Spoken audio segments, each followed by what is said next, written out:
hasta las 6:50. Las 6:50. Hasta 50. Sí, Muy bien. menos 10. Pues que Bien. empiece ya. Pero hay Domenech que está con nosotros, yo creo, ¿no? Sí, sí, sí. Está conectado. Está Hola, Sandro. Está Domenech, está Ángel Andavaso, Tommaso Di Fazio, José Félix. Vamos a hacer una, Luis, si no te importa, Sí, 3 más. sí. sí, vamos a hacer un planteamiento distinto. Estamos ya en Zoom, se os está viendo a todos en Zoom, yo estoy grabando la reunión. Sí. Voy a poner en YouTube una llamada para entrar a Zoom y por lo tanto vosotros empezad en Zoom y yo lo que voy a hacer es la gente que entre por Zoom, darles el paso lógicamente sin cámara y sin micro, porque si no puede alterar un poco todo se eso. bloquea. Bien. Pues pero lo puedes anunciar en YouTube, ¿no? Eso es lo que voy a hacer, anunciarlo ahora mismo en YouTube, pero Vale. demorará un tiempo. Entonces ahora estaréis un poco casi sin mí, porque yo me voy a dedicar a eso, ¿de acuerdo? Bueno, pues empezamos. Vamos a empezar entonces, porque Sandro nos tiene que dejar. Muchas gracias a nuestros invitados y a todas las personas que a través de YouTube y de Zoom van a estar con nosotros esta tarde. Esta conferencia está organizada conjuntamente por la Asociación de Federalistas del País Vasco, cuya presidenta Lourdes Auzmendi está entre nosotros, y por la Unión de Europeístas y Federalistas de Euskadi, UEF Euskadi, cuyo presidente también está con nosotros, José Félix Merladet. Vamos a debatir sobre el Fondo Europeo de Recuperación con una mirada federal. No vamos a debatir sobre la manera en gestionar federalmente en España el fondo, porque eso será motivo de un debate posterior. Lo que queremos es analizar lo que supone este fondo junto con las otras políticas que la Unión Europea ha puesto en marcha a disposición de los Estados miembros para ayudar a disponer de fondos para financiar el crecimiento económico y la cohesión social después de la pandemia. Queremos tener una mirada federal sobre el Fondo de Recuperación. Sandro ha hablado de un momento hamiltoniano y un paso hacia la Europa federal. Los que no conocen, Hamilton fue uno de los padres fundadores de Estados Unidos. Él fue digamos, el ministro del Tesoro en el gobierno de George Washington. Impulsó el enfoque federal de la Constitución de Estados Unidos en la Convención de Filadelfia y puso en marcha el primer Banco Central Europeo. Entonces yo, antes de darle la palabra europeo, perdón, el Banco Central de Estados Unidos. Antes de darle la palabra a Sandro, que tiene que marcharse, me gustaría que José Félix Merladet también diera un saludo a Sandro, que es amigo y colega suyo.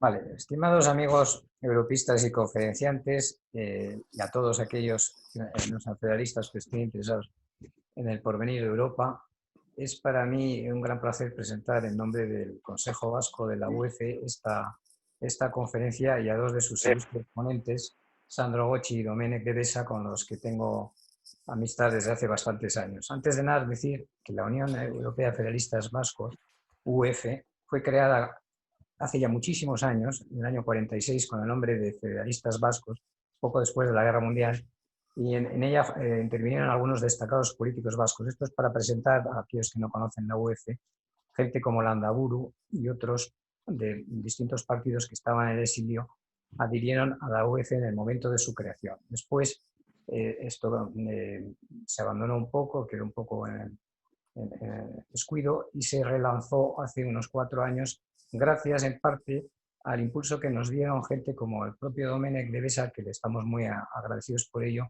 y también algunos miembros de la UEF belga. El evento de hoy como ha señalado Luis Miguel, es muy relevante para la coyuntura en la que nos encontramos.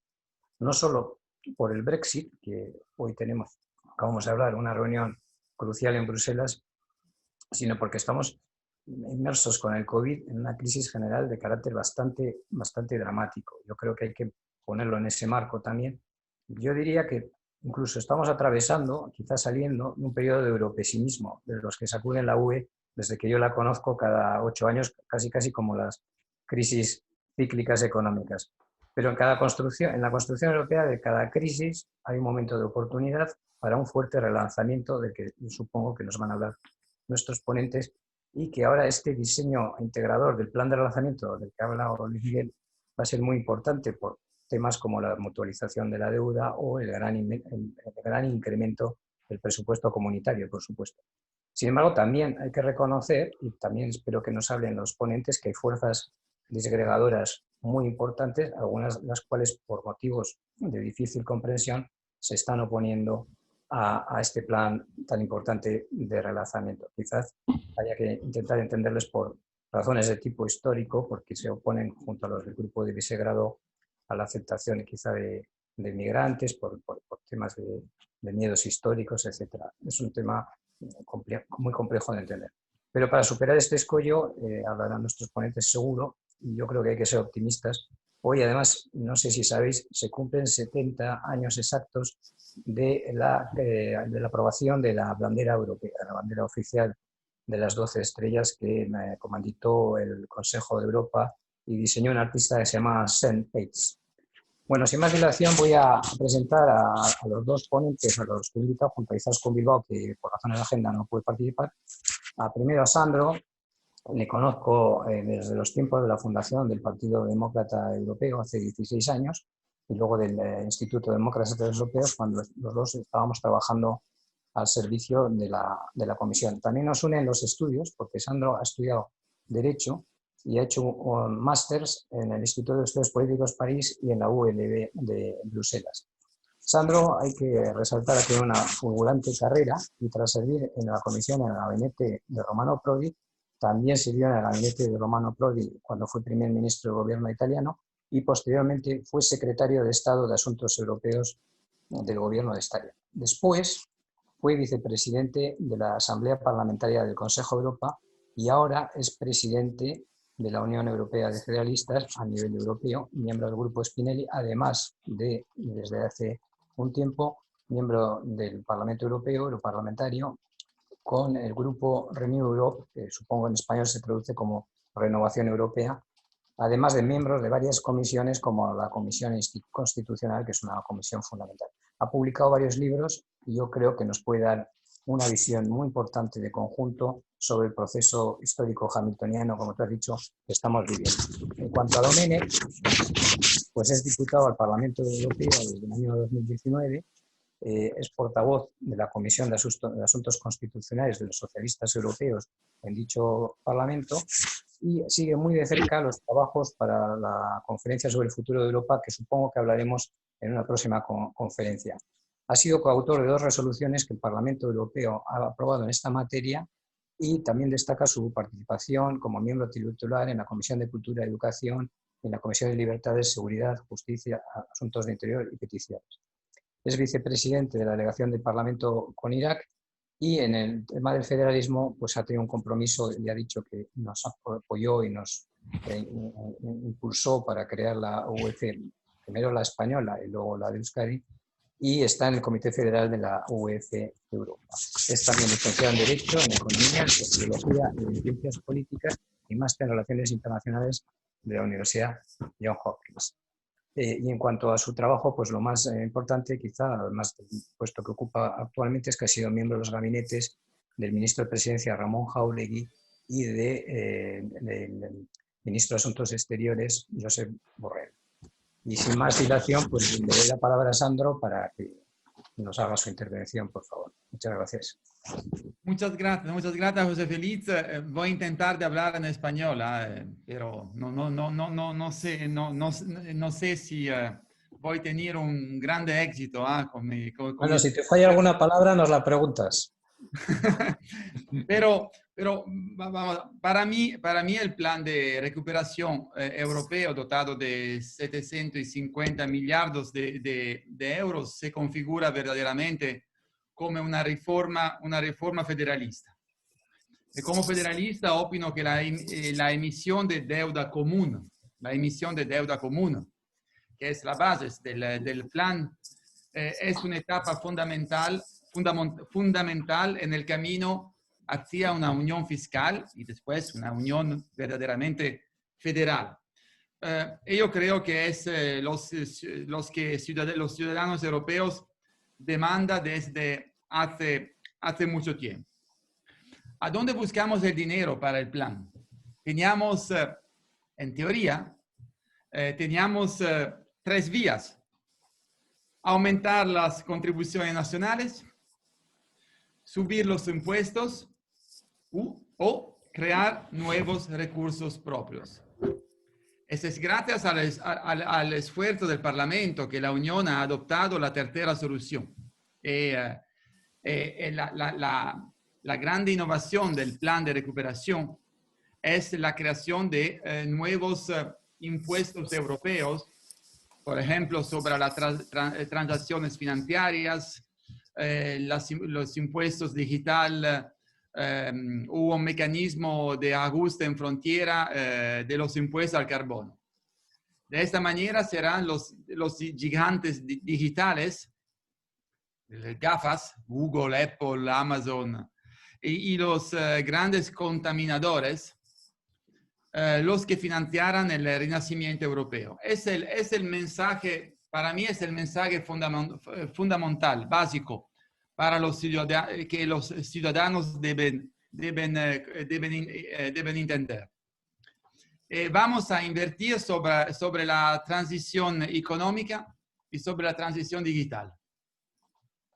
Es el corazón, la parte más importante del programa Next Generation EU, transición ecológica y transición digital. Y con ese plano la Unión Europea se convertirá en una auténtica superpotencia ecológica y digital. Para mí, en el nuevo siglo, en el siglo XXI, la energía verde, la transición ecológica y el digital, la transición digital serán el nuevo carbón y el nuevo acero de la Unión Europea. Serán los dos políticas que vamos a desarrollar para implementar la nueva Unión. La transformación ecológica es necesaria para alcanzar los objetivos del Green Deal y convertir la Unión Europea en la primera economía libre de carbono dentro de 2050. Y eso es un programa muy federalista. No hay una política más federalista que la política ecológica para enfrentar el cambio del clima. Es la política que justifica más el método federalista para la Unión. Y hay también, José Félix, tú has dicho que Domenech y yo mismo hemos hablado de un momento hamiltoniano. Yo creo que es un momento hamiltoniano y es también un momento darwiniano para la Unión. Es un momento darwiniano donde es crucial demostrar una nueva capacidad de adaptación. Y por eso hay que convocar lo más rápidamente posible la conferencia sobre el futuro de Europa, con el fin de transponer las nuevas prioridades de la Unión en los tratados.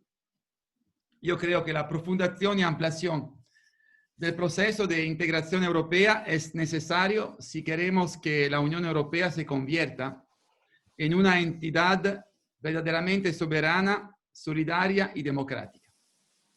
Y es por eso que hemos luchado juntos, Domenech y yo mismo, los parlamentarios de los socialistas y demócratas de Renew Europe, hemos luchado para la protección del Estado de Derecho en ese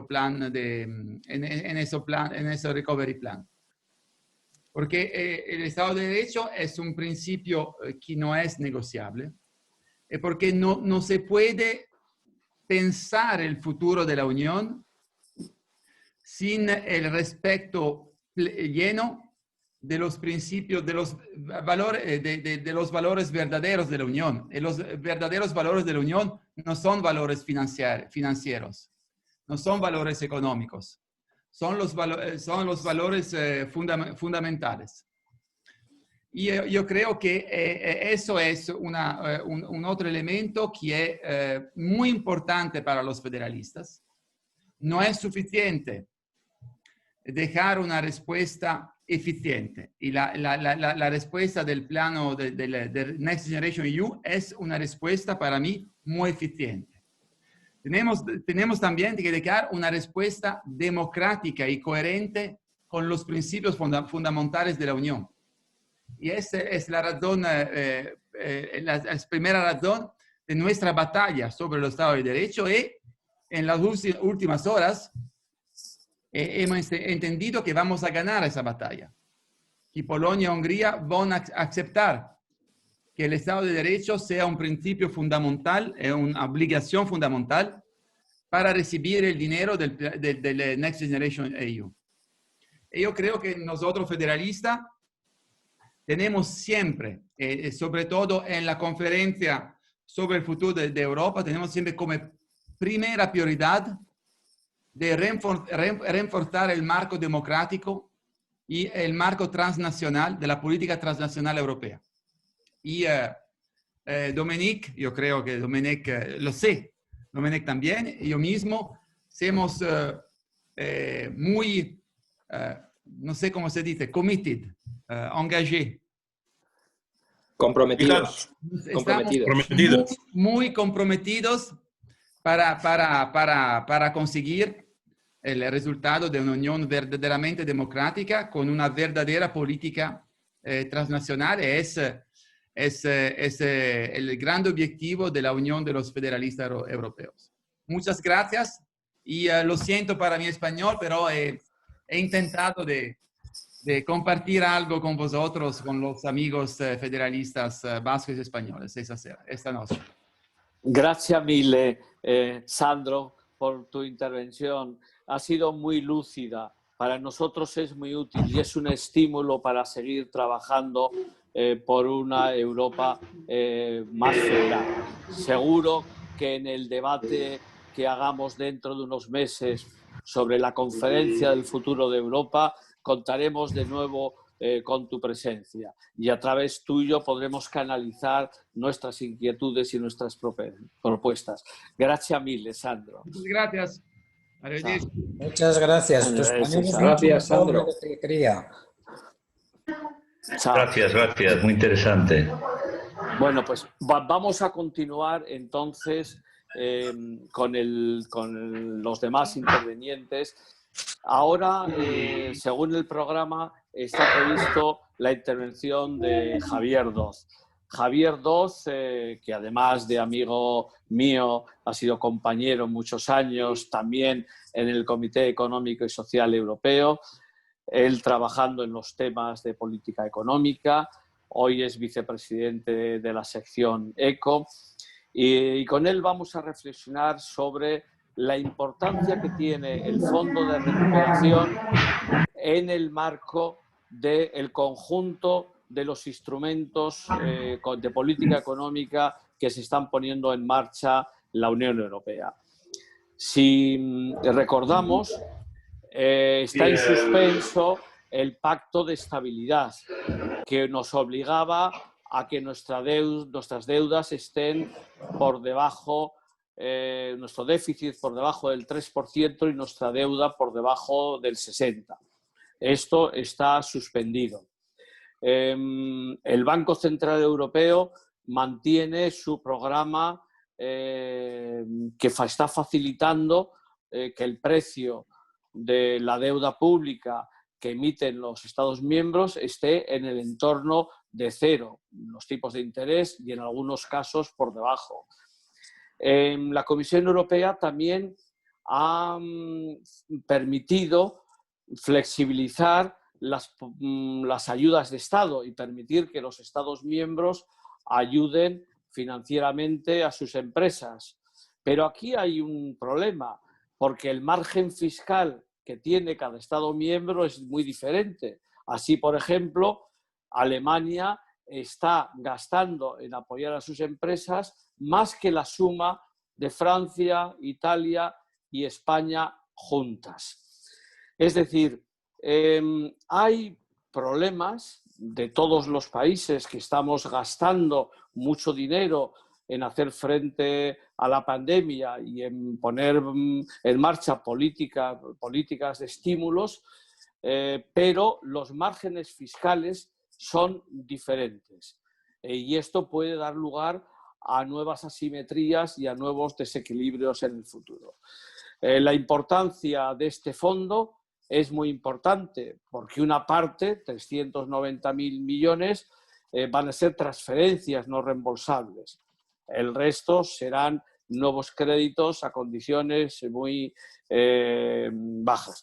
La primera pregunta que quiero hacerle a Javier tiene que ver con esto. ¿Qué diferencias se están aplicando en la crisis actual respecto a las políticas de austeridad que se aplicaron en la crisis financiera? Javier, gracias por venir con nosotros. Sí, te contesto a la pregunta, pero lo que no sé si va a haber ocasión de poner la pequeña presentación que había preparada. Sí. Vale, después. Bueno, yo creo que son radicales en la forma de encarar la crisis financiera de 2008. Nos llevó hasta 2012, que llega Draghi, a una política monetaria que se permitió en tiempos del inefable, a mi juicio, Jean-Claude Trichet, de subir los tipos de interés en el peor de los momentos, dos de los peores momentos de la crisis, y en 2011, es decir, una política monetaria restrictiva acompañada de una política fiscal fuertemente restrictiva. Pues, es decir, lo que nos hemos encontrado a la hora de encarar esta sobrevenida y espectacular crisis motivada por la tragedia de la pandemia del coronavirus, es que casi todos han aprendido las lecciones, aunque no las lecciones de las consecuencias extremadamente negativas en el orden económico, social y político de las políticas de austeridad extrema. Es decir, pero normalmente en política quienes cambian de opinión, si siguen en los gobiernos, no hacen autocrítica. Pero es evidente que junto con una política monetaria extraordinariamente expansiva, que bueno, y de tipos de interés, que hoy Portugal tiene, esta mañana ha bajado a tipos de interés negativo antes que España. A pesar de que, y era el temor de Alemania, de que no quería deuda europea porque eso, su récord de menos 0,60% de interés negativo, superando al suizo, ¿no? En los bonos a 10 años, ¿no? Le iban a hacer que no estuviera en esa situación tan favorable de tener que devolver ya una parte menor que se nota. O sea, no pagar intereses, sino devolver bastante menos, ¿no? Claro, esa situación, que es verdad que probablemente no pueda durar mucho tiempo, porque el sistema financiero puede resentirse, hace que en ese aspecto sea muy diferente. Pero claro, sobre todo es diferente fiscalmente. Fiscalmente es evidente que se sabe que el ordoliberalismo no produjo el ordoliberalismo alemán no produjo buenas consecuencias, que las consecuencias políticas las estamos viviendo posiblemente en el auge de la extrema derecha en muchos países europeos, y que sin embargo, bueno, pues se vuelve al expansionismo y al no tener ese temor a la deuda, unas deudas enormes, que a ver cómo las tratamos, pero que se pueden tratar por parte de los países y que permiten, bueno, pues ayudar de la forma que se ha hecho. O sea, es decir, la forma de encarar la crisis ha sido completamente opuesta y creo que en la buena dirección, a pesar de que si examinamos las cosas, bueno, habría que hacer matices, que el presupuesto ordinario sigue bajando desde el siglo XX. El presupuesto ordinario, ahí estuvo, los 4 frugales tuvieron interés y lo han logrado, de que sea solo el 1,05 de la renta nacional bruta europea, que es 10 puntos, un 10% menos en términos del peso del presupuesto en la renta europea que el presupuesto vigente. Eso sí que es un elemento a considerar. Es un poco lo que tenía en mis presentaciones. Pero vamos, se ha encarado de una forma completamente distinta. Sí, menos mal que el Parlamento Europeo en su debate consiguió aumentar algunos miles de millones de euros el presupuesto de la Unión.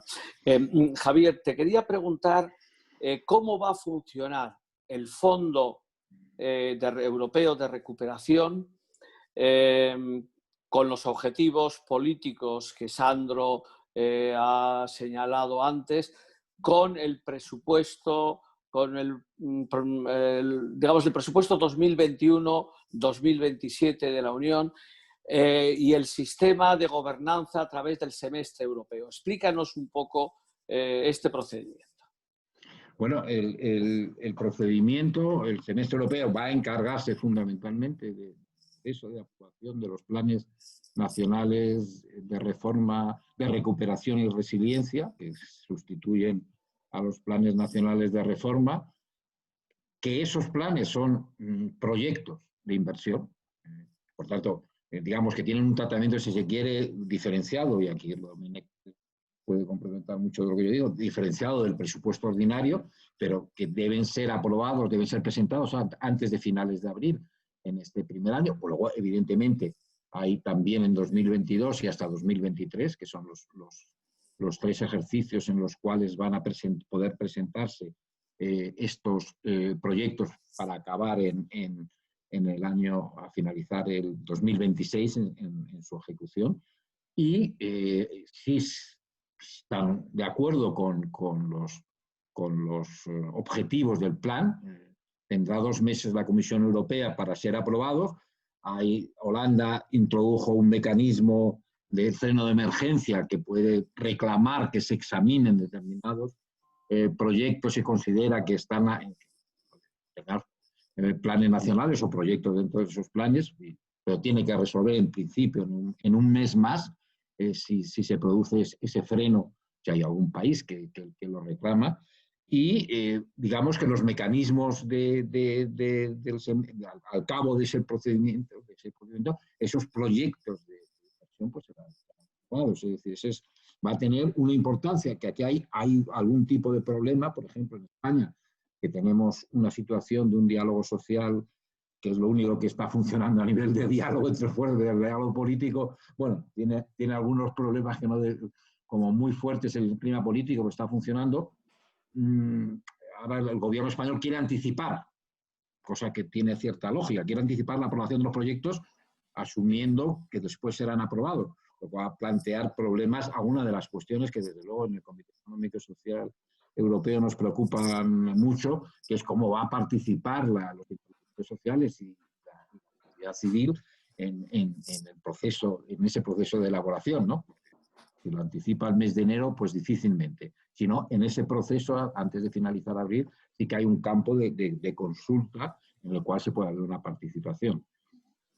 Luego, evidentemente, ya el resto de la aprobación del presupuesto ordinario, pues sigue su curso en los términos habituales, ¿no? de los distintos programas de acción, ¿no? Incluidos de inversión. Yo no sé si se han resuelto los problemas técnicos. Veo que Ricardo no puede poner en la pantalla las transparencias tuyas. Entonces vamos a continuar con las preguntas. Sí, vale, lo que se trata en primer lugar es de ver... Perdona, Luismi. Sí. En la pantalla se puede ver lo de Javier, ¿eh? Bueno, pues ponlo y así continúa él hablando de las, digamos, de las cifras, del significado que tiene, el volumen de fuego que tiene estos instrumentos. Tú continúa hablando, Javier. Tienes unos 4 minutos, más o menos. Yo casi, mira, las cifras Si me lo puedes pasar a la siguiente diapositiva inmediatamente. Lo preocupante a lo mejor es la primera línea, a pesar de la corrección del Parlamento Europeo en el triálogo en noviembre, ¿no? en el acuerdo que hubo en 15.000 millones, pero que no alteran el techo de gasto, es decir, van a ser financiados por las multas que puedan plantear los países, puedan ser multados los estados que infrinjan las reglas de la competencia, más reajustes presupuestarios internos. En la primera línea del marco financiero plurianual se ve un poco el declive, ¿no? Porque ha habido un declive desde la propuesta de la Comisión en mayo, que a su vez se producía una disminución respecto a los presupuestos vigentes, y luego el segundo elemento es evidente, es lo que se refiere a lo que consiguieron los frugales de que las ayudas, pues en lugar de ser de 500.000 millones, pues eran de 390.000 a préstamo.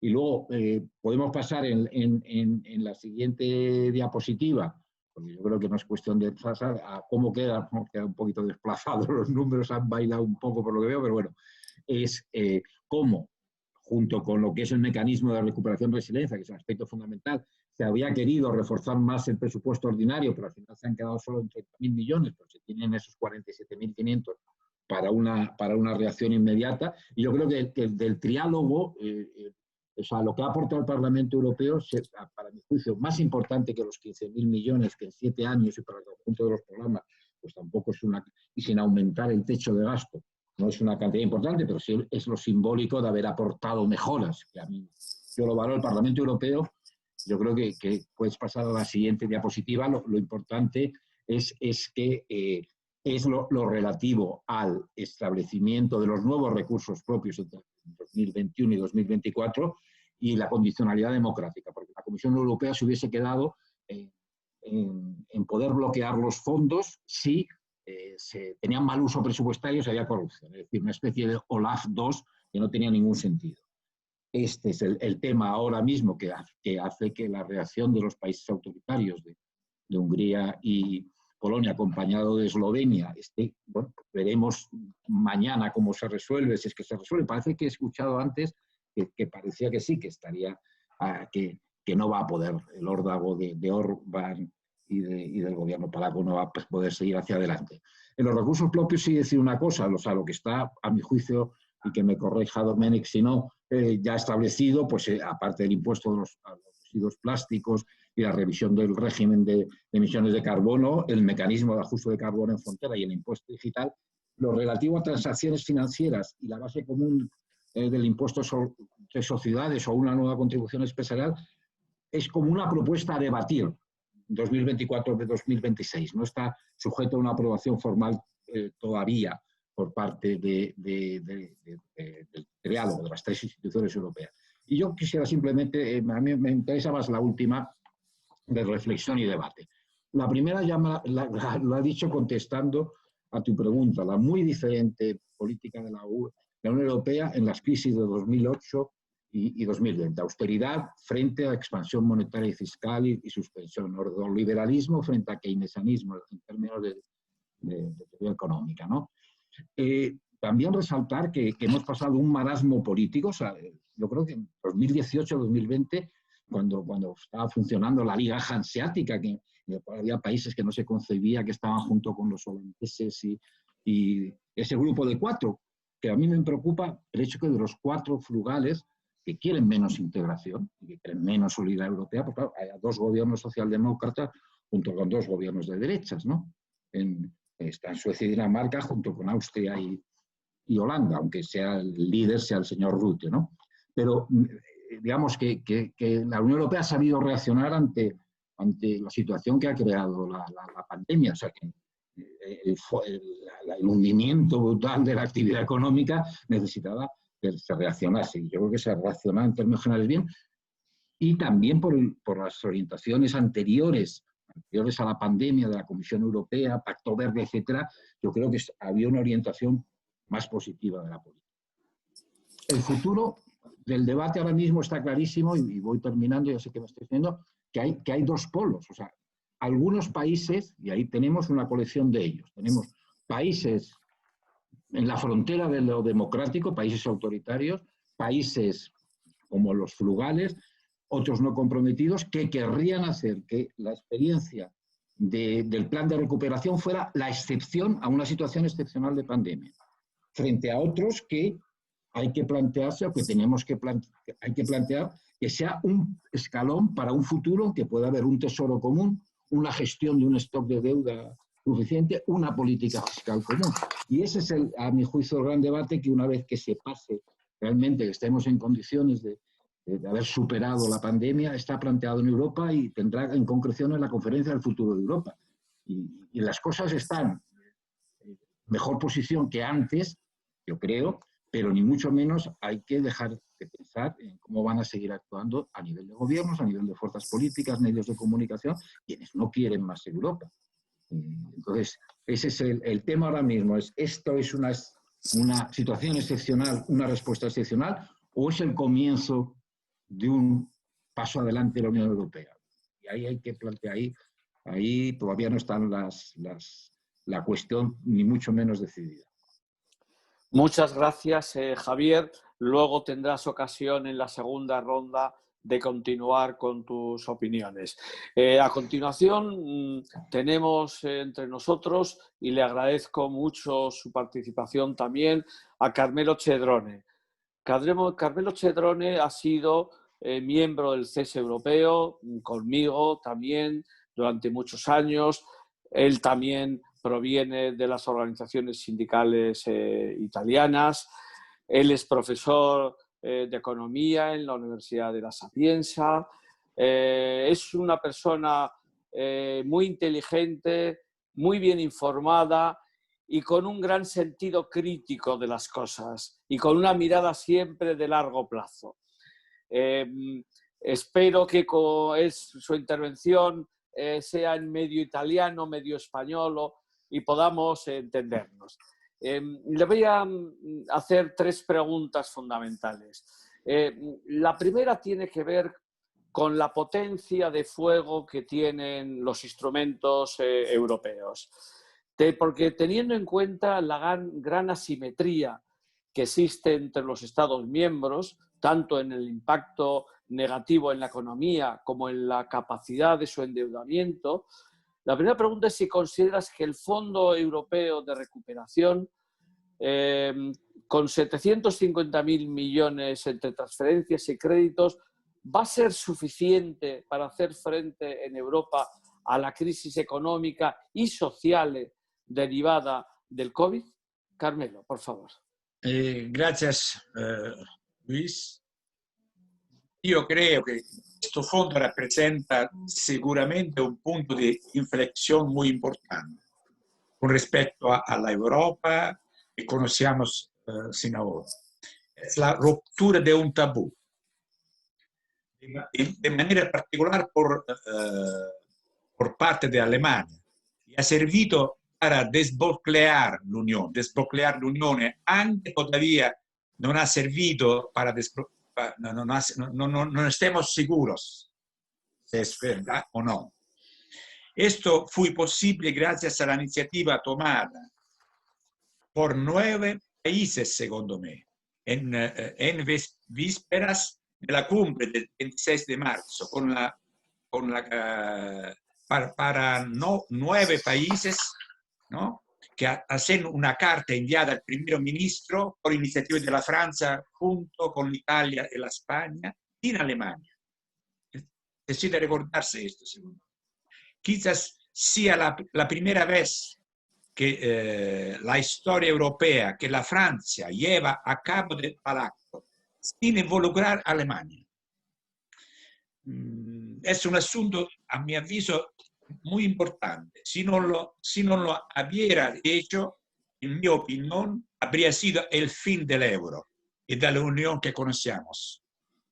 Quizá hubiéramos salvado el mercado único, pero no el resto.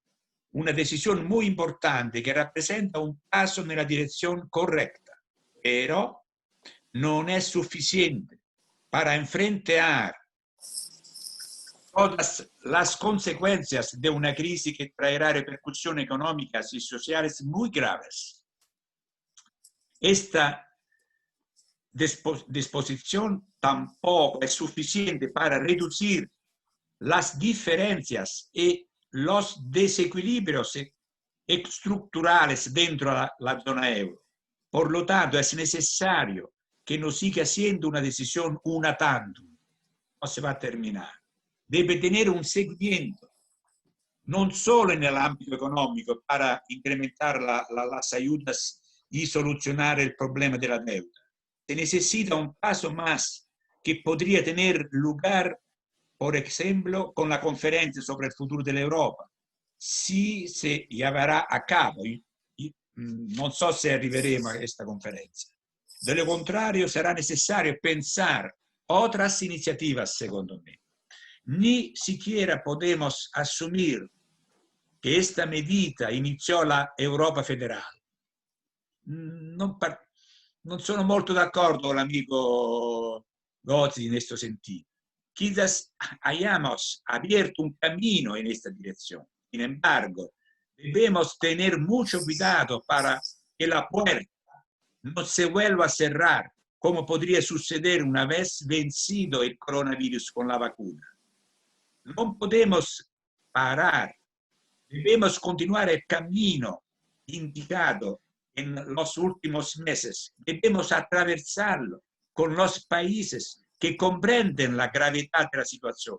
En lo que nos encontramos, necesita progresar también con 15 países, no sé, 20. Vamos a ver qué pasa. Gracias, Carmelo. He leído esta mañana un artículo que has escrito hoy en la prensa de Italia hablando sobre el MEDE. Como ustedes saben, el mecanismo europeo de estabilidad fue el fondo que se creó con la crisis financiera para facilitar el rescate de algunos estados y para proteger al euro frente a los mercados. La Comisión ha puesto en marcha, creo que mantiene un remanente de 240.000 millones de euros que están en el MEDE a disposición de los estados que los quieran utilizar. Se ha abordado y aprobado un nuevo reglamento que hay mucho debate en Italia. Hay una gran polémica sobre la utilidad o no de este instrumento.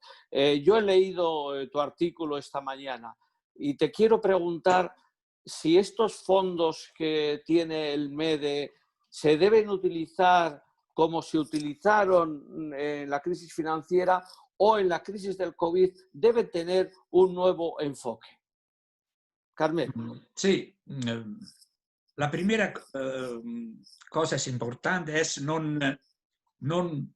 comparar el MEDE con el Fondo de Recuperación, porque se hace también eso, ¿no?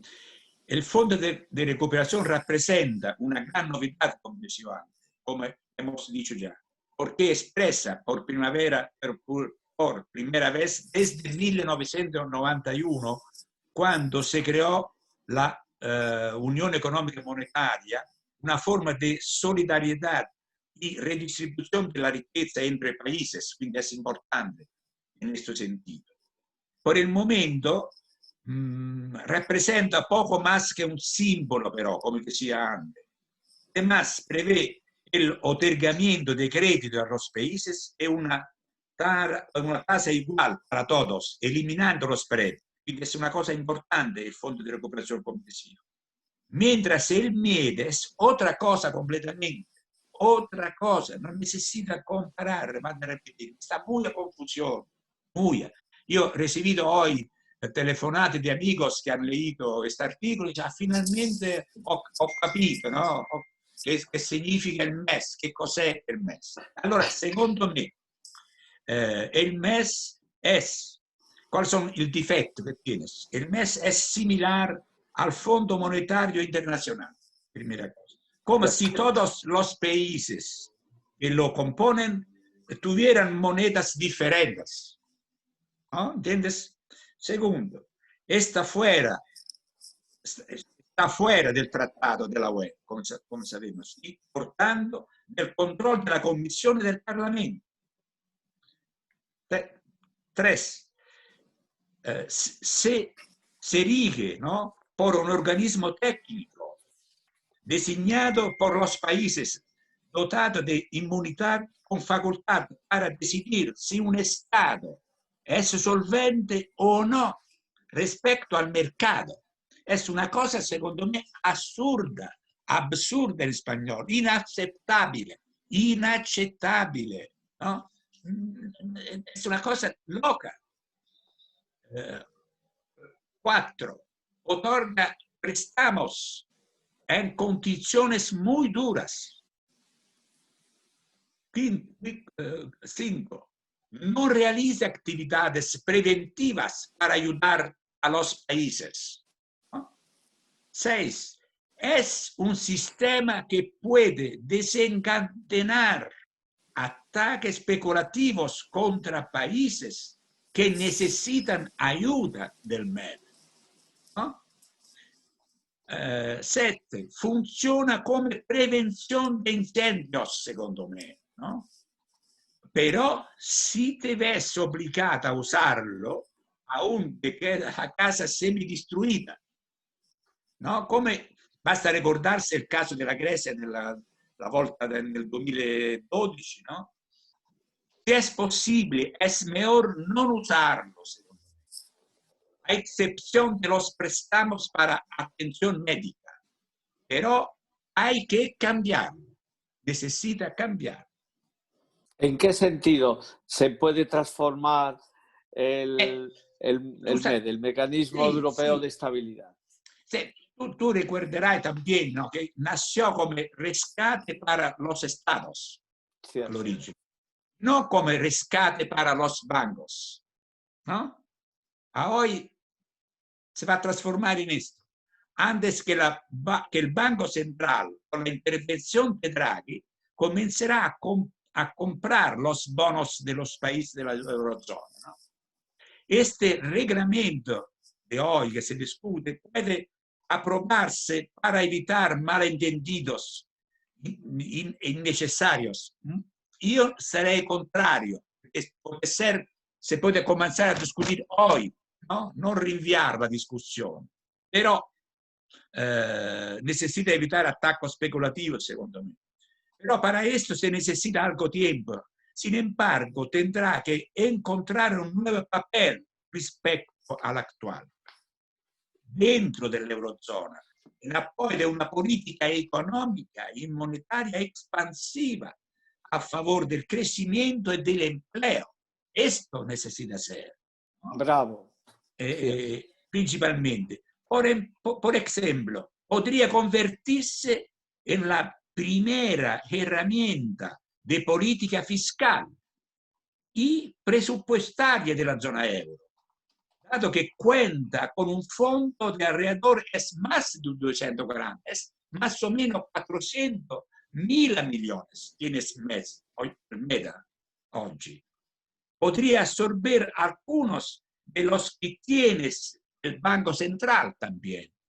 Por lo tanto, es necesario un cambio radical del MED. Juntos con el Pacto de Estabilidad, necesita hacerlo juntos. Y afortunadamente está suspendido hoy, no necesito olvidar esto. Una necesidad, secondo me, que surgió ya con la crisis anterior y reforzada para la actual, de reducir los desequilibrios y desigualdades en la eurozona, que es una cosa fundamental que ancora no lo hacemos. El MED, por tanto, podría dar una respuesta común al problema de la deuda, en particular a la emitida durante la pandemia, ¿no? ¿Cómo hacer con esta? Por ejemplo, podría reabsorberlos, ¿no? Reabsorbir en italiano, y hacerlos irredimibles, por ejemplo, o con unas cadencias muy largas, ¿no?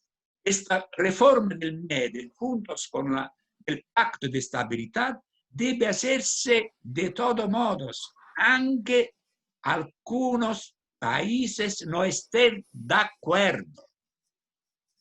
Hay que hacerlo para evitar que se bloque la zona euro y la Unión, ¿no? No podemos volver atrás, secondo me. Debemos continuar el camino indicado con los últimos meses. Tenemos que recorrerlo con el país que están presentes.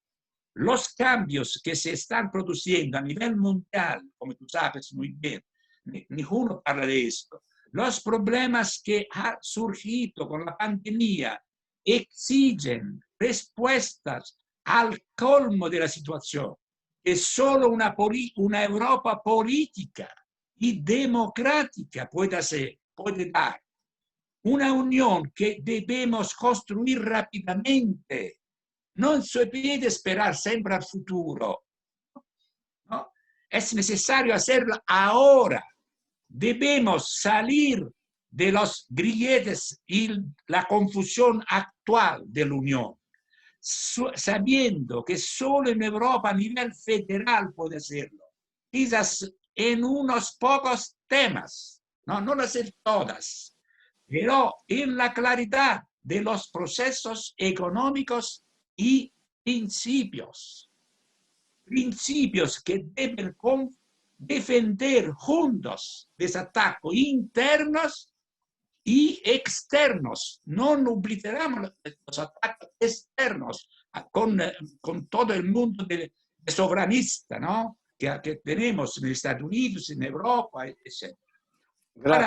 Por no perder nuestra libertad, secondo me. Esta es la cuestión. Rischiamo di perdere la libertà che tenemos.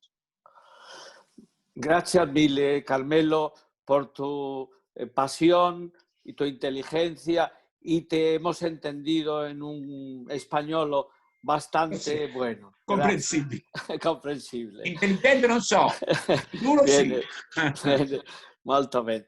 A continuación tenemos a Domènec Ruiz de Besa. Activa el micrófono, Ricardo, para que le podamos escuchar. Ricardo. Sí, estoy en ello. Ah, vale. Bien. Como José Félix le ha presentado, es un eurodiputado en el Grupo Socialista, muy relevante en los temas del Estado de Derecho, los derechos fundamentales. Es un europeísta muy activo en el Grupo Spinelli. Para los que no sepan, el Grupo Spinelli es un intergrupo que está en el Parlamento Europeo de personas de distintas ideologías y de distintos países que defienden la Europa federal y que se han convertido en una especie, no de lobby en el mal sentido de la palabra, sino en el buen sentido de la palabra, que pretenden que todas las decisiones políticas, económicas y sociales que vaya adoptando Europa tengan un horizonte federal. Y en este sentido compartes con nosotros las mismas inquietudes. Con Domènec, en primer lugar, quería contribuir a que siga reflexionando con la intervención de Sandro, en primer lugar, sobre la naturaleza federal del fondo de recuperación, lo que significa la emisión de deuda europea para financiar el fondo y también para financiar el SURE, el programa de ayuda al desempleo. El hecho de que el fondo de recuperación tenga unos objetivos comunes para toda Europa. El hecho, como decía Javier, que su gestión esté vinculada a los planes nacionales de reforma que debe de evaluar el gobierno federal europeo, es decir, la Comisión Europea, el Parlamento y el Consejo. Domènec, tienes la palabra y muchas gracias por aceptar nuestra invitación. Pues muchas gracias, Luis Miguel, y gracias a todos los presentes y los que nos están siguiendo, también en particular a José Félix Merladet, presidente de la Unión de los Europeístas y Federalistas del País Vasco, al que conocí hace ya no sé si 5 años por ahí, en una actividad del Movimiento Europeo en Riga, que es donde surgió yo creo que la idea de relanzar el federalismo europeo en Euskadi, y me alegro también que este acto sea de la mano de los que promueven el federalismo en España, en Euskadi, porque evidentemente la causa federal es común en España y en Europa. Y empezaría también uniéndome a lo que han dicho Sandro Gozzi y Javier Toz en particular, ¿no? Se trata, yo creo que sin ninguna duda, de un plan federal el que hemos aprobado, por su naturaleza. Desde el momento en que la Unión Europea se dispone, si finalmente tenemos un acuerdo mañana, se dispone a emitir deuda que se amortizará de acuerdo al presupuesto de la Unión Europea, en primer punto, que tendrá que ser financiada con futuros impuestos paneuropeos, que Javier nos ha enseñado el calendario en la pantalla. Yo la verdad no me lo sé de memoria, pero son distintos impuestos: el digital, el del CO2, el del plástico, el de las transacciones financieras, en el horizonte de 6 años. Y esta deuda no va a financiar solamente préstamos, porque en el pasado se ha emitido deuda europea, pero solo para financiar préstamos a los estados, sino que va a financiar también transferencias no reembolsables. Sin duda, de acuerdo, lo has dicho Luis Miguel, a unos planes nacionales, a unas prioridades de transición ecológica, de digitalización, pero en cualquier caso no reembolsables. Y su cuantía también. Nunca la Unión Europea se disponía a emitir deuda por una cantidad tan elevada. En la crisis del euro se creó un mecanismo de ayuda financiera a los estados, pero que era solo para financiar préstamos, y tenía una dotación de unos 60.000 millones de euros. Ahora estamos hablando de 750.000 millones de euros. Por tanto, es un plan federal, con todas las letras. Otros se embarrancan en la discusión de si es hamiltoniano o no es hamiltoniano, porque en el caso de aquello, la experiencia histórica de Hamilton, se consolidaron deudas pasadas, y aquí no se consolidan deudas pasadas, pero bueno, se pone en común una deuda para financiar la lucha presente e inmediatamente futura contra el coronavirus. Por lo tanto, no me parece muy relevante el punto de si no es exactamente como en aquella experiencia histórica, porque al fin y al cabo cada experiencia histórica es única e irrepetible, pero tiene el mismo aroma, y en cualquier caso es federal, de eso no cabe ninguna duda. Y desde ese punto de vista yo creo que podemos afirmar que este plan es el hito histórico en la construcción europea más importante desde el lanzamiento del euro. Hemos hecho muchas cosas importantes desde el lanzamiento del euro, pero sin ninguna duda el único que podemos comparar por envergadura sería el del nacimiento del propio euro. Y como también ha dicho, creo que ha sido Carmelo Cedrone, la creación de esta deuda supone también crear algo que llevábamos tiempo reclamando, que era la existencia de un activo europeo libre de riesgo, entre comillas, porque tiene mucho menos riesgo que la deuda nacional, y por eso los bonos del plan para financiar los ERTEs, el SURE, están emitiéndose con tipos negativos y los inversores los están comprando.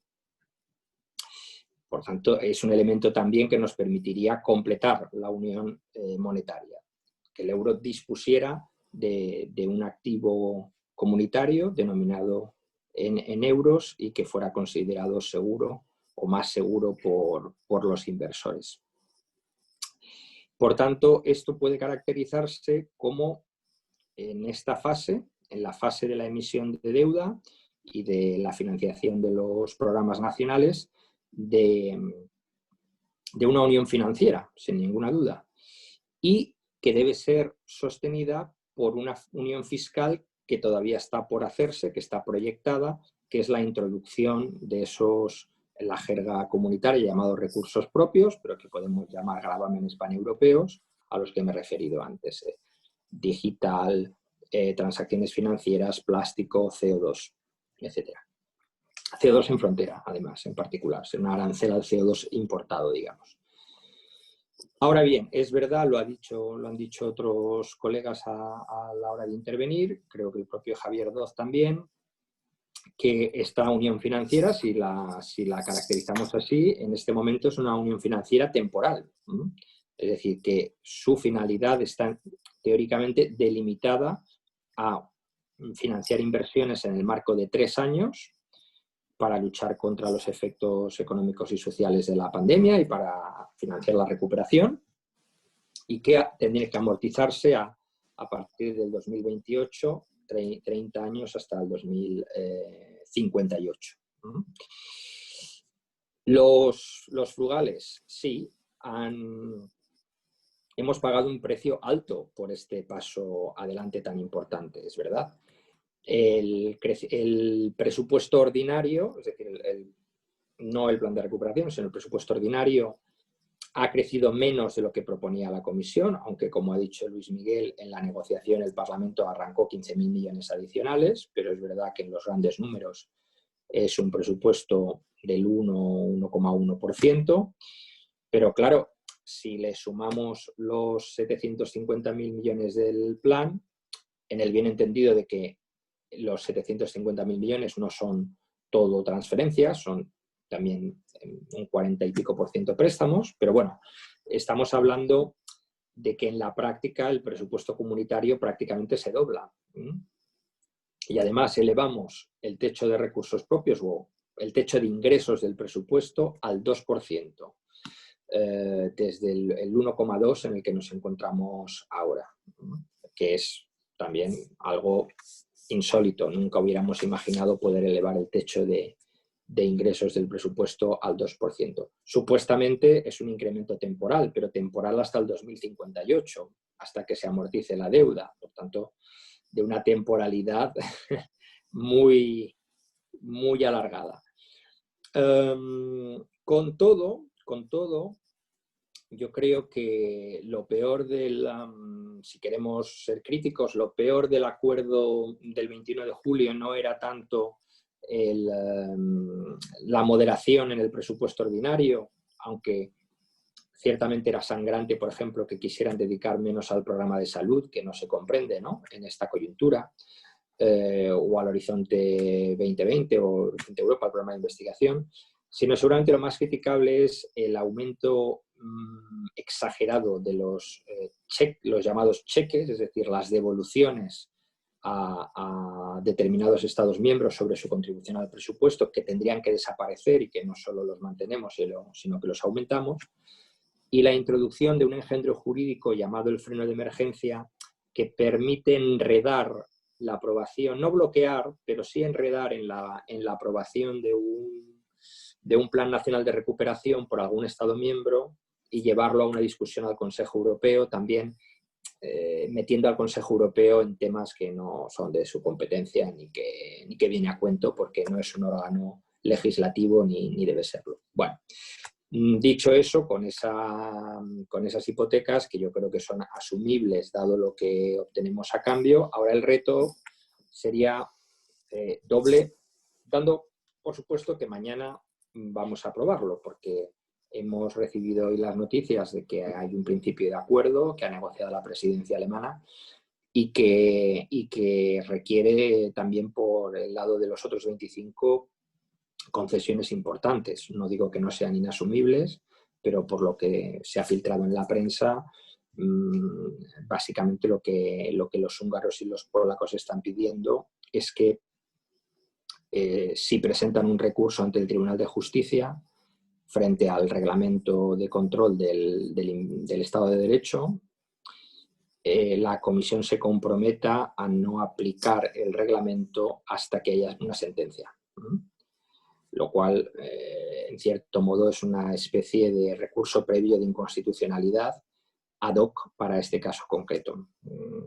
Es mi interpretación también, ya digo, no sé si ese es el texto definitivo, es lo que ha salido en la prensa, pero bueno, asumiendo que esto se acepte, que mañana, por todos, vamos, que mañana haya un acuerdo, no hago juicios de valor. Entonces, lo que tenemos es esta unión financiera temporal, nos va a permitir ayudar a nuestra economía en particular. Como sabéis, España recibiría hasta 70.000 millones en transferencias y podría recibir otros tantos en préstamos a bajo tipo de interés, pero el reto a medio plazo sería doble. Por un lado, hacer que la emisión de deuda para financiar ya sea el presupuesto comunitario directamente o ayudas de carácter anticíclico a los estados fuera permanente, y también para que este activo libre de riesgo europeo fuera permanente. Y ahí, como ha dicho Javier antes, los frugales darán batalla, querrán impedir que esto se haga permanente. En Europa, cuando das un paso de esta naturaleza, la marcha atrás no es muy fácil. La tendencia a mantenerlo es también fuerte, pero no hay que darlo por hecho y habrá que dar ahí una batalla.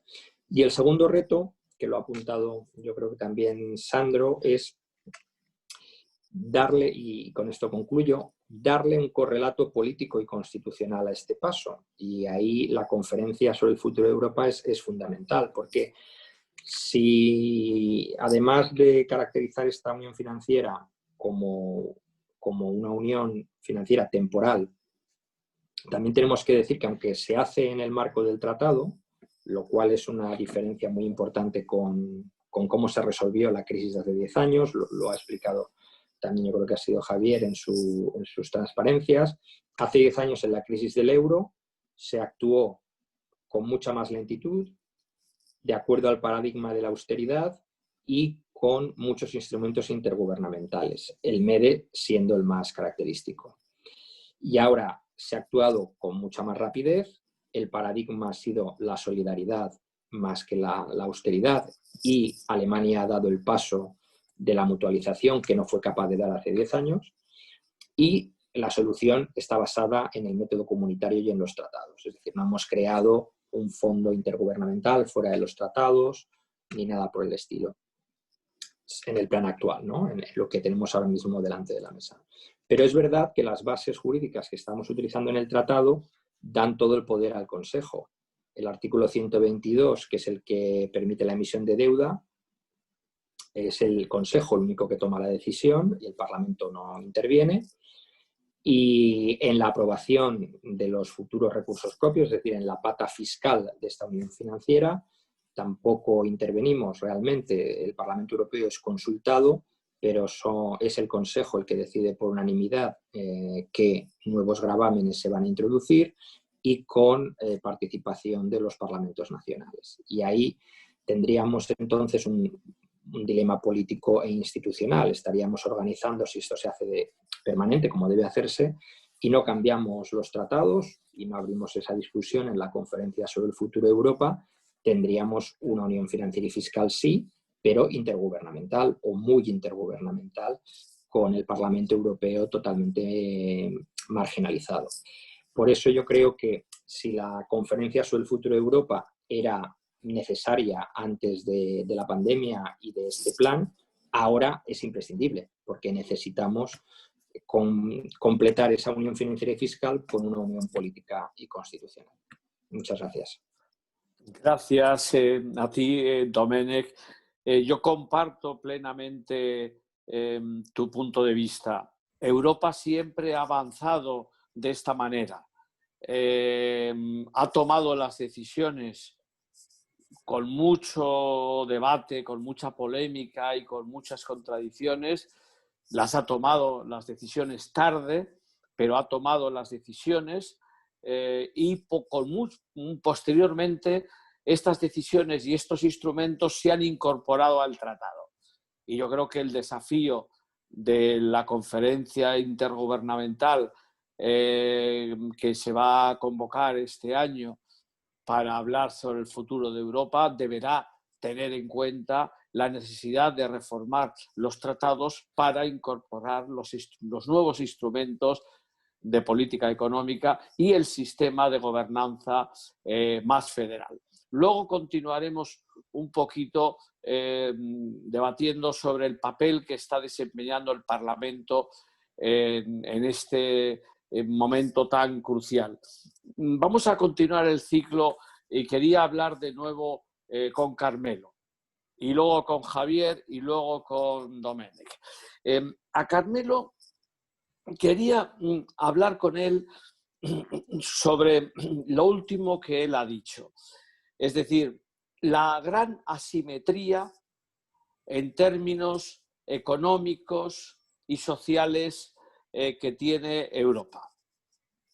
Los Estados miembros tienen niveles de renta per cápita muy diferentes.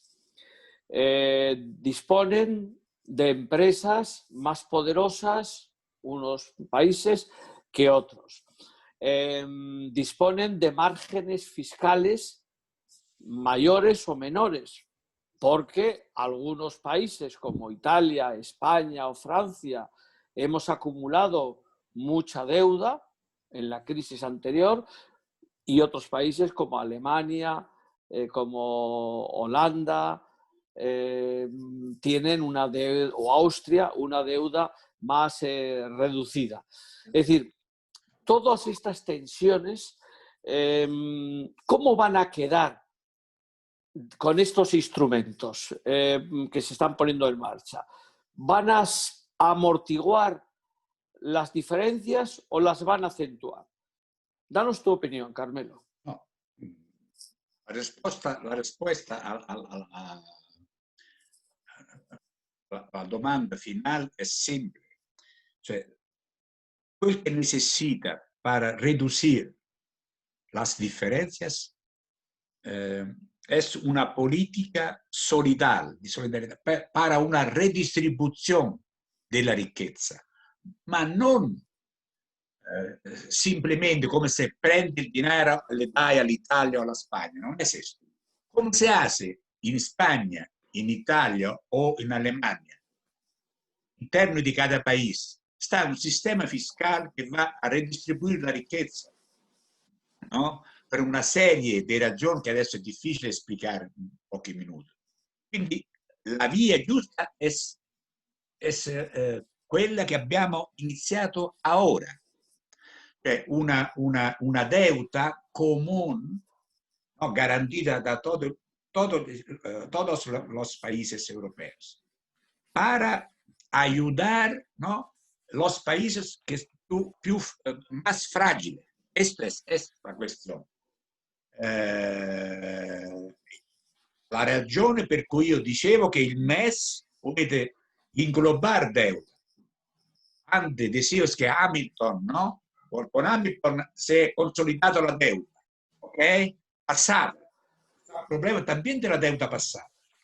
Ma están países europeos che hanno già avuto una deuda consolidata, alemanes principalmente, hanno beneficiato di esto, ¿no?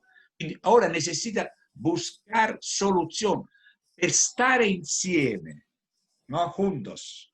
Necesitan soluciones juntos. Cada uno hace quel que quieres. Fino ahora la zona euro es come se fosse separata, come se cada país era come antes. La misma moneta, ma con política completamente dividida, separada, ¿no? Esto es. No se puede hacer esto. Necesita una política, ma una política económica común. Esto que no sé. Cada país en Europa hace su política económica, industrial, todos. También hoy. Es una cosa imposible, no se puede estar juntos con políticas económicas e fiscali separadas. E io non comparto nemmeno esta idea del tesoro europeo. Sí, necesita un tesoro europeo para hacer políticas fiscales, ma necesita cambiar el proceso de decisión.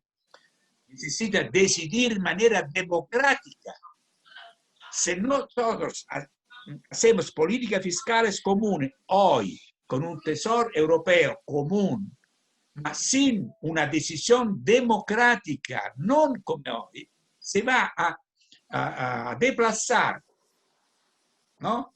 La política fiscal que cada país ancora tiene es un poco, va a dar non al Parlamento europeo, ma al país más fuerte. Esto es. Quindi, ecco perché necessita un processo, aumentar il processo democrático dell'Unione. Necesita esto pasaje. Después hacemos el tesoro, secondo me, un tesoro comune. ¿No? Esto. Gracias, Carmelo. Vamos a continuar hablando con Javier, ¿no?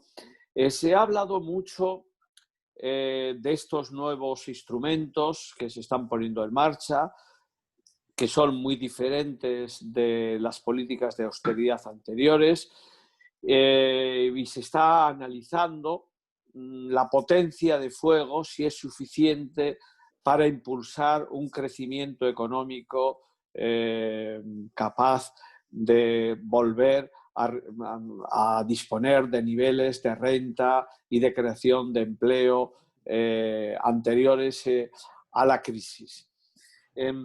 Pero hablábamos antes del límite del presupuesto europeo y de también las dudas respecto a cómo van a operar estos instrumentos en las políticas económicas concretas. Javier, ¿tú qué crees que falta? ¿Qué crees que deben tener estos nuevos instrumentos para lograr mejor estos objetivos? Y me refiero Ando lo decía Carmelo, al sistema de gobernanza de todas estas herramientas. Falta establecer un sistema de gobernanza, como dice Carmelo, democrático, con control.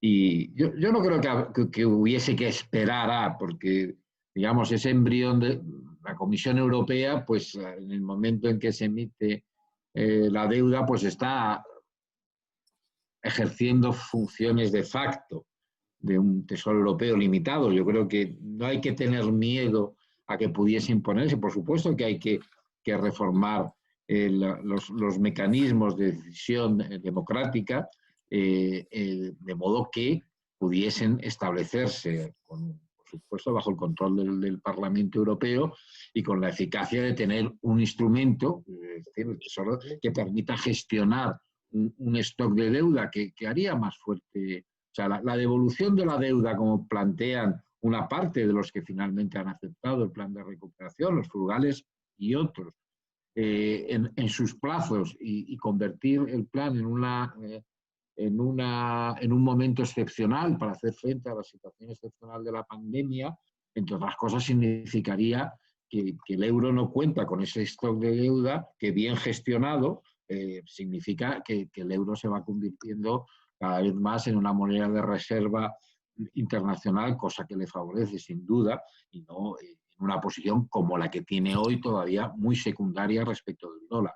Es decir, se necesitan instrumentos de gobierno económico democrático de la Unión Económica y Monetaria. Eso sí, que más ágiles, entre los cuales, yo digo, el Tesoro o un Ministerio de Finanzas, y por el momento se pueden ocupar de la parte que le corresponde, se les ocuparán del plan de recuperación, que tiene el MEDE, coincido en que hay que reformarlo, pero ahora producen, yo creo que menos miedo que antes, y además son funciones distintas, es evidente. Una cosa es financiar, como hace el plan, proyectos concretos que vayan en una determinada dirección, proyectos de inversión en una dirección, y otra cosa es lo que se necesita respecto de financiar a los estados. Ahora mismo todavía a pesar de las condiciones que pudiera tener el MEDE, ahora sus gestores querrían que los estados le pidieran y probablemente proporcionaría préstamos a intereses negativos, a pesar, porque los obtiene en mayor medida negativos y con las comisiones iniciales, etcétera, de modo que ese conjunto de instrumentos tienen que afinarse en el sentido de que respondan a una política, o unas bases de política económica que permitan la solidaridad entre los estados, el gobernar y gestionar unos recursos comunes, incluidos los de la deuda, que todavía no tienen, está apuntándose. Y por eso yo creo que hay que dar ese paso que nos permitiría que las cosas fluyeran de una forma más precisa y no tener que esperar a grandes conmociones y no tener que esperar esas luchas internas en el Consejo necesariamente tremendas para dar cada paso que se avance en esto. Pero para conseguir esto, yo es lo que mencionaba antes, en eso estoy de acuerdo con Carmelo, no están las cosas mejor, por supuesto, mejor que antes, pero todavía con una gran cancha de debate político para afinar los instrumentos. Gracias, Javier. Domènec, quiero seguir hablando contigo sobre Hungría y Polonia.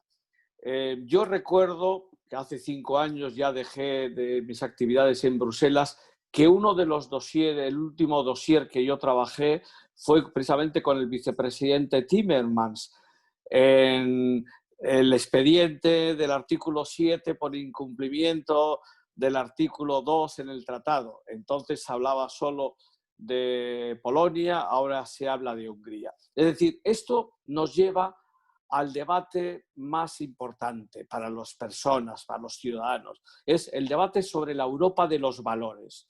Europa no puede ser solo un club económico, que sí, que tiene que una eficiencia económica, un mercado interior, con más justicia, con más solidaridad, como se ha dicho. Pero si Europa no defiende los valores del Estado de Derecho, de la calidad de la democracia, de la protección de los derechos fundamentales, será otra cosa, pero no será Europa. Y es verdad que se ha conformado una alianza liderada por Hungría y por Polonia, que unido al tratado que permite una dinámica confederal de unanimidades, bloquear la toma de decisiones importantes, ¿no? Quiero seguir reflexionando contigo. Sé que el Parlamento habéis hecho una labor fundamental en poner esta condicionalidad respecto al Estado de Derecho. ¿Cómo prevés que va a evolucionar en el futuro? No solo la solución mañana de este debate en el Consejo, sino la consolidación de este enfoque para las políticas europeas. Domènec, por favor. Ricardo, dale. Ahora. ¿Qué? Sí. Ahora. Sí, pero me han quitado el vídeo. No sé por qué. No, bueno, se te oye perfectamente. A ver si Ricardo lo resuelve. Sí, pero dice que el anfitrión me ha quitado el vídeo, ¿eh? No he sido yo. A ver, Ricardo, dale la imagen a nuestro invitado, por favor. Pero continúa hablando, sí. Porque se te oye bien. Domènec, sí. Bueno, yo creo que... Domènec, si me lo permites, tú habías estudiado también, o habías estudiado en el Parlamento la forma de superar el veto de Hungría y Polonia. También podrías añadir eso, en el caso de que mañana no se llegue a un acuerdo, ¿de qué otras formas se podría establecer? Sí. Sí, las dos cosas, las dos cuestiones están interrelacionadas. Gracias Luis Miguel y José Félix y gracias de nuevo a toda la gente que nos está siguiendo esta noche. Bueno, ciertamente hasta hace 10 años solíamos hablar de los valores de la Unión para decir que éramos una unión de valores y no solamente era un proyecto económico o de mercado, la Unión Europea. Y en aquellos años, hasta la crisis del euro, hablar de una unión de valores, en cierto modo, era prácticamente una cláusula de estilo. que utilizábamos precisamente para mandar la señal de que la Europa que queríamos y que estábamos tratando de construir era también una Europa social y una Europa política y no solamente un mercado interior. Sin embargo, a raíz de la crisis del euro empiezan a ganar fuerza nacionalismos y populismos como los que, y con tendencias autoritarias, claro, como los que has mencionado, los de los Kaczynski en Polonia, Orbán en Hungría. Y ahí vemos que el tema de los valores ya no es un recurso retórico, sino que es una batalla muy real y muy concreta que, como bien has dicho, interesa y preocupa y afecta a los ciudadanos. Y en este caso creo que hay que reconocerle al Parlamento Europeo, y no porque yo sea eurodiputado, un logro importante y haber hecho bien su trabajo, porque lo que el Parlamento ha dicho en esta negociación del marco financiero plurianual, que sabéis es el presupuesto a largo plazo a 7 años de la Unión Europea, y el plan de recuperación, que van juntos, lo que hemos dicho es, lo aprobamos si al mismo tiempo se aprueba un mecanismo de control del respeto a los valores del artículo 2 del tratado. Y sin ese mecanismo no lo aprobamos. Y por eso el Consejo, en ningún caso, en la negociación que tiene ahora mismo abierta con Hungría y Polonia, está planteando algunas concesiones, como las que he señalado antes, pero de ninguna manera ha sugerido el Consejo reabrir el acuerdo con el Parlamento. Es decir, está tratando de introducir elementos que acepten Hungría y Polonia, pero por fuera de lo que ha negociado con el Parlamento y del reglamento de control del Estado de Derecho que ha acordado con el Parlamento.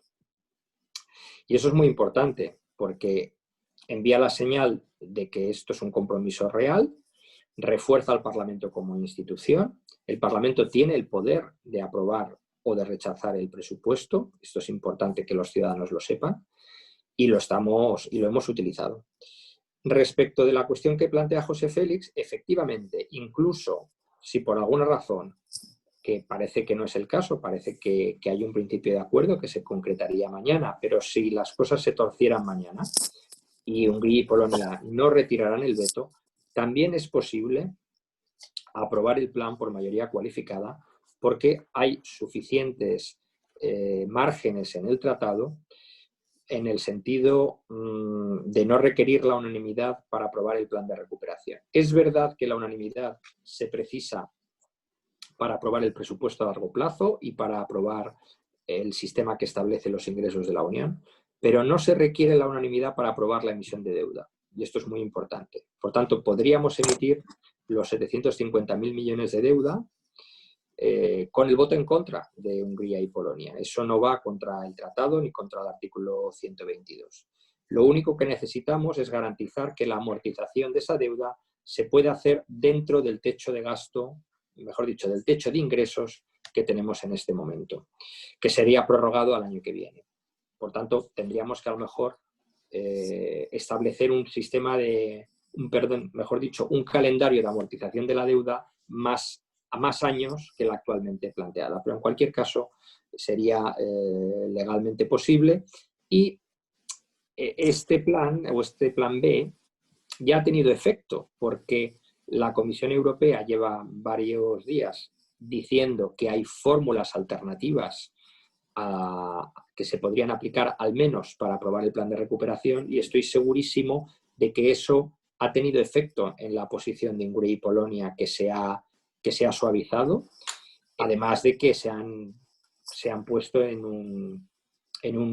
digamos, han pintado el suelo y se han quedado en el rincón, porque ellos no pueden realmente privarse ni privar a sus ciudadanos de los fondos de cohesión, de la agricultura y de los muchos millones que también les tocan en el plan de recuperación. Gracias, Domènech. Estamos con los últimos 15 minutos. Me he retrasado un poco. Es el momento de las preguntas del público. Manu, tú los estás recogiendo. Podríamos tener tiempo para 3 breves preguntas. Una dirigida a cada uno de los ponentes. Muy brevemente, por favor. Sí, buenas tardes. La verdad es que, bueno, me han llegado las preguntas de algunos amigos de la asociación nuestra de federalistas del País Vasco, Euskal Herriko Federalistak. Pues, me ha llegado vía WhatsApp, pero es igual, ¿no? En primer lugar, todos ellos me están diciendo que está siendo muy interesante, que les está gustando las intervenciones y trasladar la felicitación y el agradecimiento. Bueno, hay un amigo, un compañero que me dice, teniendo claro más o menos, pretendemos que la unión financiera deje de ser provisional, que hay que ir hacia políticas comunes en el plano económico, fiscal, etcétera, ¿no? Hay una pregunta que dice, ¿vosotros conocéis bien las fuerzas políticas operantes ahora mismo en la Unión Europea, en sus instituciones? ¿Qué esperanzas podemos tener los federalistas vascos, los federalistas españoles y como federalistas europeos para avanzar, para ir dando pasos concretos, ¿no? ¿Sois optimistas o cómo? Eso por un lado. Y hay otra pregunta también relativa a cómo reforzar los sentimientos de pertenencia y de identidad como pueblo europeo, ¿no? Es decir, estas cosas que salieron, las becas Erasmus, la libre circulación, el euro, etcétera, pero esa cosa de que necesitamos también ese sentimiento de compartir que somos europeos, nuestros valores, el Estado de Derecho, etcétera. Bueno, sin más. Gracias. Bueno, entonces vamos a dirigir estas dos preguntas a los tres ponentes, por favor, que sean muy, muy breves. En primer lugar, Carmelo, por favor. Y ya sería tu última intervención. Responde 2 minutos o 3 a estas preguntas. Espera, que tienes cerrado el micrófono, Ricardo. No, él se puede abrir. Carmelo, abre ahora. Sì, ok. No, rispondo con 2 parole, 2 palabras alla seconda pregunta. Yo creo que para progresar verso la idea de un pueblo europeo, necesita también hablar de la cultura europea, ma non solo al passato, ma anche al presente e al futuro. Cioè l'Europa deve lavorare oggi para inventar nuevas ideas para sí misma y per el mundo, como has hecho en el pasado. O diviene nuevamente una fucina di ideas e di propuestas, altrimenti va incontro a un declino sempre más pesante. Gracias, Carmelo. Muchas gracias por tu participación esta tarde y gracias por tu esfuerzo de hacerte comprender en español. Javier, ¿cuál es la opinión tuya respecto a estas preguntas? Mi opinión es que sobre la primera estamos, creo, en mejores condiciones que antes de la pandemia y que en relación, pero pues, con un elenco de fuerzas contrarias a una profundización en la integración y que sin duda tiene como futuro esa perspectiva federal que vosotros defendéis también en Euskadi. Yo también en España, estoy en el resto de España. Bueno, yo creo que la posibilidad, ¿no?, de poder avanzar o de cómo comunicar, cómo hacer federación, yo creo que tiene que explicar, hay un problema que deberá, yo creo que desarrollarse, hay que comunicar bien, lo mejor posible, todo lo que son las realizaciones del plan de recuperación y verlo y transmitirlo bien por parte de todos, medios de comunicación, fuerzas políticas. La realidad, bueno, esperemos que no haya dificultades añadidas o de aprobación, etcétera. Yo creo que eso va a ser importante. Y luego, yo creo que también en el sentido de que decía Carmelo, hay que plantearse el en una puesta en común de elementos culturales y políticos europeos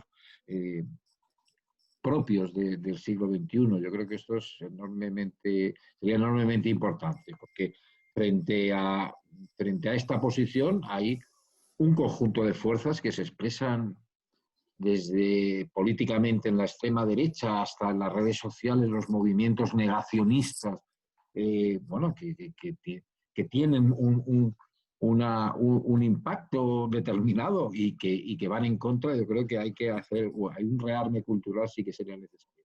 Pero junto con explicar bien, porque ahora se puede, explicar el comportamiento de las instituciones europeas que imponían los planes de austeridad brutal a Portugal, Grecia, es muy difícil. Eso es inexplicable. Eso ha hecho mucho daño a la Unión Europea. Ahora estamos con una política distinta, con instrumentos comunes, con solidaridad. Hay que ver, bueno, pues que en lo que es la génesis de la financiación es común europea, pero va a quienes más lo necesitan y más población tienen, ¿no? Es Italia en primer lugar, España en segundo lugar en el conjunto europeo. Yo creo que eso hay que explicarlo bien y puede que sirva para afianzar una base social pro de una profundización en un sentido federal de la Unión Europea. Muchas gracias, Javier. Muchas gracias por tu colaboración y con tu contribución a los debates de esta tarde. Antes de darle la palabra a Domènec para que sea la última respuesta, hay una persona, Eusebio Cadenas, de UF Euskadi, que puede entrar a hacer la pregunta en directo. Ricardo, ¿puedes habilitarle su participación en directo? Ahí tenemos. Eusebio, por favor, buenas haz tu tardes pregunta. Buenas tardes y de una manera rápida porque entiendo que el tiempo nos dice, ¿no? Buenas tardes, Domènec, buenas tardes, Javier. Mi pregunta va para Domènec Rivereza. Y se refiere a... Todos estamos viendo las luces en el plan de recuperación, pero también, evidentemente, hay un debate de fondo que hay en el sentido de que hay algunas sombras. Una sombra me interesa sobre todo que opinéis, cuál es vuestra opinión respecto a una. ¿Estamos hipotecando el futuro de las próximas generaciones como consecuencia del endeudamiento masivo que vamos a provocar? Gracias. Muchas gracias, Eusebio. Domènec, tienes la palabra para responder a las cuestiones que se han planteado. Por favor. Gracias. Responderé primero a la primera pregunta y después a la segunda. Okay. La primera creo que sí que es un buen momento para el federalismo desde el punto de vista del activismo federalista, ¿no? Como los que estamos aquí. Como ha señalado también Javier, si comparamos el momento europeo de hace 10 años con el de ahora, la respuesta de Europa ha sido ahora mucho más positiva que entonces. Y ha sido una respuesta que, como ya he descrito en mi primera intervención, es técnicamente federal. Por tanto, hay que apoyar este momento y proyectarlo hacia el futuro. Es verdad, decía también José Félix al principio, que cada 8 años dice él que hay una ola de europesimismo, pero seguramente el momento más europesimista fue aquellos años del 2010, 2011, 2012. Ya empezó a cambiar cuando el Banco Central adopta la política monetaria expansiva en el 12, con aquel famoso discurso de Mario Draghi. La Comisión Juncker también cambió bastante respecto a la Comisión Barroso, con el plan de inversiones para Europa, con la flexibilidad del Pacto de Estabilidad y Crecimiento, con el Pilar Europeo de Derechos Sociales, en el bien entendido de que no tiene todavía carácter vinculante, pero que también formaba parte de otro momento político muy diferente al como era el del inicio de la crisis. Y yo daría especial importancia a la recuperación del europeísmo y de la vía federal en Europa al referéndum del Brexit, porque el referéndum del Brexit, que inicialmente se interpreta como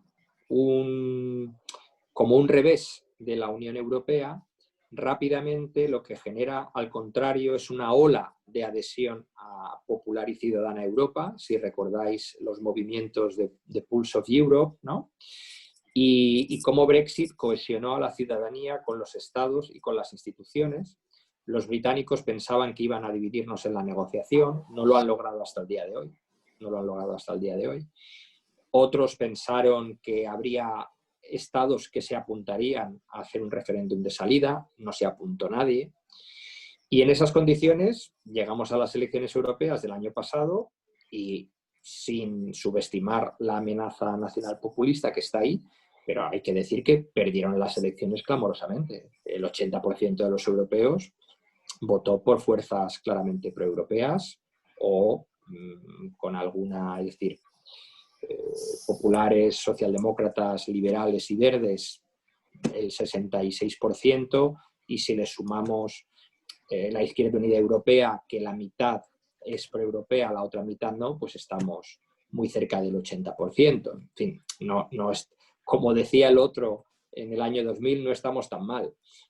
No estamos tan mal. Y ahora hay que aprovechar ese momento para rematar la faena. Yo me he referido antes a la necesidad del control parlamentario en la emisión de deuda y en la introducción de gravámenes paneuropeos, pero también tenemos que acabar con la unanimidad, porque el problema que estamos viviendo hoy, o llevamos unas semanas viviendo y que mañana tendremos la ocasión de solucionar, pero que también hemos vivido cuando Chipre intentó bloquear, la isla de Chipre intentó bloquear las sanciones al régimen de Lukashenko. En fin, es evidente que en esa conferencia sobre el futuro de Europa tenemos que dar ese paso federal también en superar la unanimidad, de modo que apliquemos el principio de la mayoría en el Consejo y que el Parlamento codecida en todas las materias con el Consejo, en lo que sería un sistema bicameral tradicional. Gracias. La pregunta de la deuda. Sí. No estamos endeudando masivamente a las nuevas generaciones, porque lo interesante es que los estados tienen una deuda muy elevada, superior al 100% en algunos casos, también por culpa de la pandemia, pero la Unión Europea tiene el 0% de deuda y va a asumir una deuda por valor de menos de un 1%, que son los... Por tanto, creo que no hay ninguna preocupación por esa parte. Muchas gracias, Domènec, de nuevo por tu participación esta tarde. Seguro que tendremos nuevas oportunidades para hablar del futuro federal de Europa.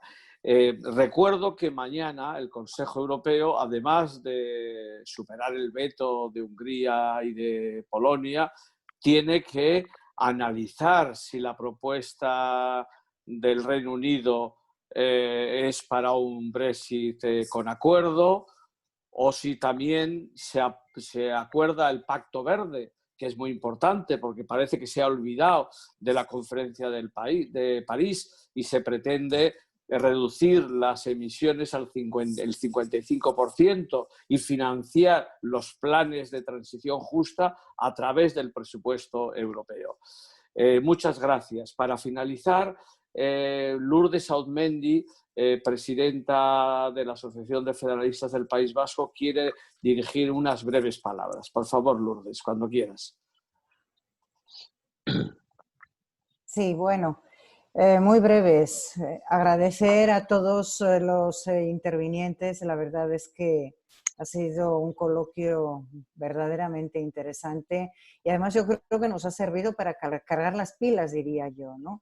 Porque, bueno, euroescepticismo no sé, pero la pandemia nos tiene a todos un poquito apagadillos, diría, y entonces, bueno, pues las intervenciones que hemos oído nos han servido realmente para bueno, pues confiar en el futuro, confiar en que el futuro de España, el futuro de Europa, pueden ir en la senda que deseamos los federalistas, que vayamos reforzando esa cultura y que veamos, aparte de, evidentemente, lo más inmediato, lo de los fondos que ya haya un acuerdo y que empecemos ya a trabajar con un funcionamiento en base a ellos, que también vayamos avanzando, como digo, en esta línea de reforzar nuestro ideario. Muchísimas gracias, como decía, y a los intervinientes, a los escuchantes. Vamos a seguir organizando nuevos coloquios. Aprovecho la ocasión para desearos ya un feliz año nuevo, que ya estamos a las puertas. Ojalá podamos disfrutar, aunque sea un poco, de esas fiestas que nos van a venir, que seguro que nos servirán a todos para seguir cargando esas píldoras que llevamos y que vamos a necesitarlas bien fuertes para el año que viene. Eskerrik asko guztioi eta lasterarte ongi izan. Bueno, gracias y seguiremos con nuevas colaboraciones entre los federalistas vascos, UEF Euskadi y UEF Europa. Seguro que tendremos nuevas ocasiones el año próximo de reflexionar y de poner en común nuestras inquietudes. Muchísimas gracias. Hasta pronto. Gracias, feliz. Gracias a todos. Chao. Chao. Muchas gracias, Noménez. Muchas A gracias. vosotros. Un placer. Chao. Gracias, Por tu gracias. intervención.